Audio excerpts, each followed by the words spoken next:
Unahin natin pag-usapan itong Instagram story ni Chinita Princess na pinakita nga po itong loob ng magiging shop niya dito po sa SM City, Cebu. Sobrang lawak mga kakimpaw, nakakatuwa. So sana pumunta kayo dito mga kakimpaw ha, sa mga taga Cebu po dyan. Nako, puntahan niyo po ang opening ng House of Little Bunny kasi andyan po si Chinita Princess. So, si Kim Chiu po ay medyo emosyonal sa sinabi po ng isang fan na si Eunice. Sabi kasi ni Eunice, who would thought that the little girl who once just dreamed of seeing herself on TV would one day bring her own business to the very city where that dream began. Your journey, strength, and heart brought you here. What a beautiful milestone, Chinita Princess. Tapos na-repost na ni Kim Chiu, meron siya diyang tatlong emoji na mangyak-ngyak. So siguro naalala po ni Chinita Princess yung kabataan niya, di ba? Na kung saan meron nga daw pong tindahan yung mami niya. Tapos siya po yung naglilinis noon kasi pinapalinis nga po ng mami niya. Naniniwala daw kasi na pag malinis tingnan, magandang tingnan ang mga paninda, syempre magiging attractive ito sa mga customer. And ngayon meron na siyang mga tindahan ng bag, 'di ba? Ilang shop na ba? 2 na. And dito pa 'yan sa loob ng SM, kaya sino ang mag-aakala na ang dating nangarap lang na bata ngayon may mga business na, may malalaking property na, and syempre superstar mga kakimpaw. Talagang hindi natin alam ang ating magiging kapalaran. And deserve ni Chinita Princess yan dahil siya po ay napaka down to earth, napakabuti ng kanyang puso. Kaya I'm sure maging yung mami niya po mga kakimpaw, natutuwa po sa mga naging achievement ni Chinita Princess. I'm sure nakatingin lang siya dyan sa paligid at super happy na very successful itong si Kim Chiu. Tapos nadala na din po yung kanyang mga kapatid. Sobrang bait talaga ni Kim Chiu mga kakimpaw, kaya patuloy po siyang pinagpapala. Samantalang next topic naman tayo, pag-usapan natin mga kakimpaw, ang tungkol nga po dito sa katanungan po ng marami. Ako kasi nagbabasa ako ng mga komento dito sa mundo ng social media. No, hindi po ako natitigil, parang hindi na ako natutulog mga kakimpaw para lamang meron akong sagap na balita na ibabalita sa inyo, di ba, pagdating ng kinabukasan. So, di ba, marami po nagtatanong, kasama ba si Paolo Abilino dyan sa Cebu? So, chinek ko nga po yung Instagram story ni Paolo Abilino. Nag-repost lang siya ng mga kaganapan po sa Di Alibay. After nun, wala na po, no? Nananahimik ang isang Paolo Abilino. So, merong mga nagsasabi kasi mga kakimpaw na hindi daw po nakita itong si Chinita Princess dito po sa airport. So, nag-Instagram na lamang po na nasa loob na po ng airplane. So, saan daw dumaan? Bakit hindi nakita ng mga press, sa mga netizen at mga fans na nasa airport na pala ito si Chinita Princess? Nagulat na lang tayo na biglang ay nasa Cebu na pala sila. So meron mga nagsasabi na siguro tinago si Paolo Abilino, siguro kaya hindi nagpakita kasi nga, 'di ba? Alam naman natin si Kim and Paolo Abilino pag umaalis, balot na balot po 'yan para hindi po mapansin ng mga fans at pagkaguluhan. So malaki ang tsansa mga kakimpaw na si Paolo Abilino ay kasama ni Chinita Princess dito po sa Cebu kasi syempre mag-opening po yung bagong shop ni Chinita Princess. Kaya napaka-supportive naman itong si Paolo Abilino mga kakimpaw, no?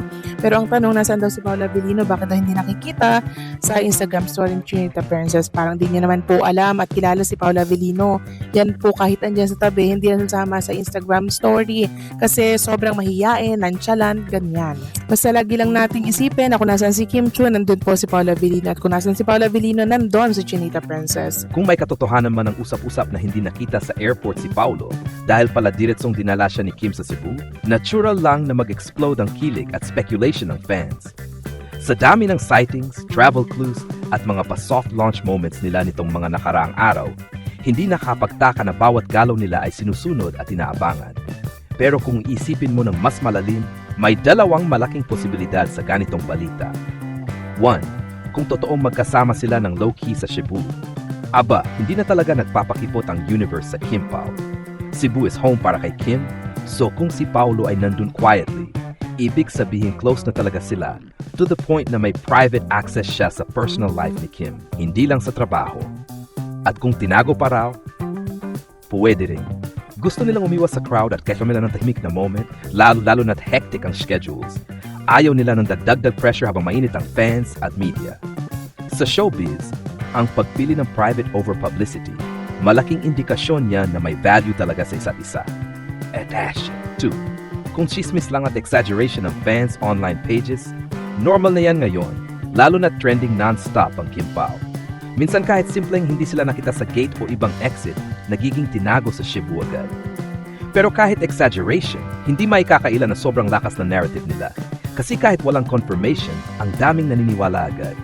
That means malakas chemistry, malakas fanbase, malakas ang momentum, at malakas sila gumawa ng ingay kahit wala pang official statement. Importante ring tandaan, ang hindi pagdaan sa visible area ng airport doesn't automatically mean tinago. Madalas may VIP exits, private pickup points, o safety security reasons. Pero syempre, mas masarap pakinggan ang version na may secret meetup vibes, kaya yun ang kumakalat. Totoo man o hindi, ang balitang to ay lalong nagpapainit sa Kim Pao storyline. At kung ever na sila nga ay magkasamang low-key sa Cebu, aba, parang unti-unti nang lumilinaw kung bakit iba ang glow nila lately. Ang balitang ito ay parang eksenang diretso mula sa isang teleserye. Mysterious, kilig at puno ng tanong. Kaya hindi na nakakapagtaka kung bakit trending at pinag-usapan ng lahat. Imagine mo, habang abala ang mga fans at media na nag-aabang sa airport, biglang wala. Hindi nakita si Paulo. Tapos may anggulong lumalabas na baka sa Cebu na agad ito dinala ni Kim ng super low-key, walang ingay at walang kahit anong sign na dumaan sila sa public area. Ang lakas agad ng impact. Bagbo 1, kilig level 100. Bakit Cebu? Kung Cebu nga ang puntirya nila, may bigat agad yon. Cebu isn't just a random location. Home ito ni Kim, comfort zone niya, personal space niya. At sino lang ba ang usually dinadala mo sa lugar na close sa puso mo? Siyempre, yung taong special. So kung ever na totoo ang anggulong magkasama sila privately doon, malalim-lalim na closeness na yan. Hindi na yan basta co-star bonding. That's access to real-life Kim Chiu, hindi artista Kim Chiu. Nartu, tinago. Anong ibig sabihin ng pagiging low-key? Kung totoo man na sinadyang iwasan ang public exits, posible ito dahil gusto nilang maging unbothered at off-cam sa ilang oras o araw. Alam nilang lahat ng mata ay nasa kanila. Gusto nila ng breathing space mula sa lahat ng chismis at hype. May kailangan silang pag-usapan o personal moment na ayaw nila maging public. Sa showbiz, ang pagiging private ay hindi ibig sabihin may tinatago. Minsan gusto lang ng peace. Pero sa kaso ng Kim Pao, ay naku, iba talaga ang dating. Mas may meaning, mas may spark, mas may build-up na something. Tasher 3. The fact na naniniwala agad ang fans? Ibig sabihin may momentum sila. Ang pinakamalaking indikasyon ng lakas ng Kim Pao ay ito. Kahit walang pictures, kahit walang video, kahit chismis mode lang, ang karamihan naniniwala agad. Why? May pattern kasi ng pagiging magkasama lately. May chemistry on and off cam. May mga coincidental sightings, hints, at soft moments. At kitang-kita ang panibagong glow ni Kim at warmth ni Paulo Kaya kahit simpleng hindi nakita sa airport. Nagiging tinago sa Cebu agad. Ibig sabihin lang, sobrang invested ang lahat sa kwento nila. 4. Airport mystery.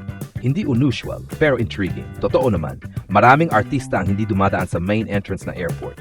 VIP exit, private pickup area, basement route, normal yan. Pero kapag sila, iba ang dating. Kasi may narrative na sumusunod sa kanila. And the more na hindi sila nakikita, mas lumalakas ang hype, mas tumitindi ang curiosity. Regardless kung totoo ang part na tinago, ang balitang ito ay nagpapatibay lang na may special at genuine na connection na nakikita ng fans sa Kim Pao. And honestly, kung sila man ay secretly spending time together in Cebu, aba, hindi lang kilig ng dala nito, kundi early signs ng something real. Masasabi ko sa balitang ito, ang ganitong klase ng balita ay kombinasyon ng intriga, kilig at mystery, kaya sobrang dali nitong mag-viral. Pero kung titignan ng mas maayos, may 3 layer itong kwento. 1. Sobrang lakas ng narrative ng Kim Pao ngayon. Ang simple lang ng usapan, hindi nakita si Paulo sa airport, pero nag-branch out agad sa malalim na speculation na si Kim pala ang sumundo o nagtabing daan para hindi makita. Bakit nagiging ganito? Kasi sobrang lakas ng chemistry, visibility at momentum nila lately. Kahit maliit na detail nagiging malaking issue. Ibig sabihin, nagsasalita na ang publiko, hindi sila mismo. Natural lang ang pagiging private sa airport. Pero dahil sila ito, nagiging romantic ang interpretation. Maraming artista ang dumadaan sa VIP exits. Normal yan. Pero kapag Kim at Paulo, nagiging secret meeting, special pickup, Cebu hideaway. Ganun sila kalakas bilang tandem. Kahit walang direct proof, ang fans automatically naglalagay ng kilig context. At honestly, Hindi maiwasan kasi may pattern naman talaga silang dalawa lately. Halatang comfortable, close, at may unspoken familiarity. 3. Kung totoo man, nagpapakita ito na may deeper connection sila. Hindi biro na dalhin mo ang isang tao sa personal space mo nang walang ingay. Hindi biro na iwasan ang public exposure para lang may tahimik na moment. At hindi biro na mag-set up ng Cebu trip na hindi alam ng media, lalo na't parehong busy at high profile. Kung nangyari talaga to, ibig sabihin, may trust, may comfort, may silent understanding na hindi kailangan i-announce, at may level ng closeness na lampas trabaho. At kung chismis lang, it still speaks volumes na ang mga tao ay handang maniwala kasi nakikita nila ang natural na connection ng dalawa.